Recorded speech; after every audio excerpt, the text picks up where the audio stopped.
প্রথমে আপনি Google Chrome এ যাবেন। Chrome এ যাওয়ার পর ওখানে লিখবেন CapCut ওল্ড ভার্সন। এটা লিখে আপনি সার্চ দেবেন। তাহলে আপনাকে নতুন একটা ইন্টারফেস নিয়ে যাবে। দেখুন এইরকম আসবে। আপনি স্ক্রল করে ডাউনের নিচে যাবেন। সেখানে দেখবেন যে সিমন এখানে টাচ করবেন, আপনাকে আরো নিচে নিয়ে যাবে। এভাবে আপনি দেখতে থাকবেন যে 11.90 এখানে কোন জায়গায় আছে। আপনি আবার স্ক্রল করবেন। এখন 13 ভার্সন চলতেছে। আবার স্ক্রল করবেন। ধৈর্য ধরে একটু অপেক্ষা করুন। ভিডিওটি লম্বা হলেও কাজে আসবে। 12 পয়েন্ট এসেছে। আরেকটু। এইবার আমার কাঙ্ক্ষিত অ্যাপসটি পেয়ে যাব।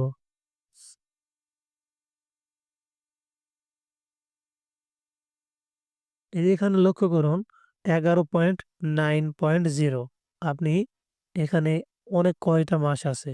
যেকোনো একটা নিয়ে নেবেন। ঠিক আছে? 8 মে আছে, 15 মে আছে, 18 মে আছে। আপনি যেকোনো একটা চয়েস করে ক্লিক করবেন। তাহলে আপনাকে সেই সাইটে নিয়ে যাবে যেখান থেকে আপনি সফটওয়্যারটি ডাউনলোড করবেন।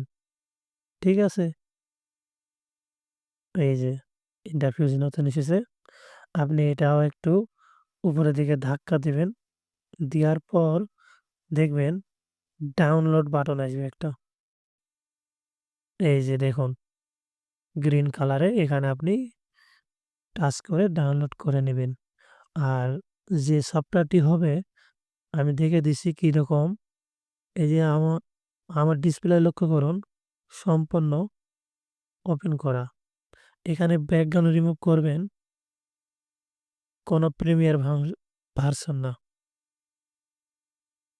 নতুন ভার্সন আপনি যখন ব্যাকগ্রাউন্ড রিমুভ করতে যাবেন তখন এটা এক্সপোর্ট করতে পারবেন না এবং অ্যাড আসবে। এই সফটওয়্যারটিতে সুবিধা হচ্ছে এক্সপোর্টের টাইম শুধু এক্সপোর্ট করবেন। কোনো অ্যাড আসবে না। দেখুন ওয়াটারমার্ক মুক্ত, ঝামেলাবিহীন ক্যাপকাট এডিটিং। আমার কণ্ঠটা হয়তো ভারী, ভারী লাগতেছে, ঠান্ডা লাগছে। দেখুন এখানে অনেক অপশন আছে। আপনি নিজে দেখবেন নয়েজ এখানে প্রিমিয়ার নেই। দেখুন এই ভার্সনটা কিন্তু বর্তমানে প্রিমিয়ার হয়। সেটা ওপেন করা।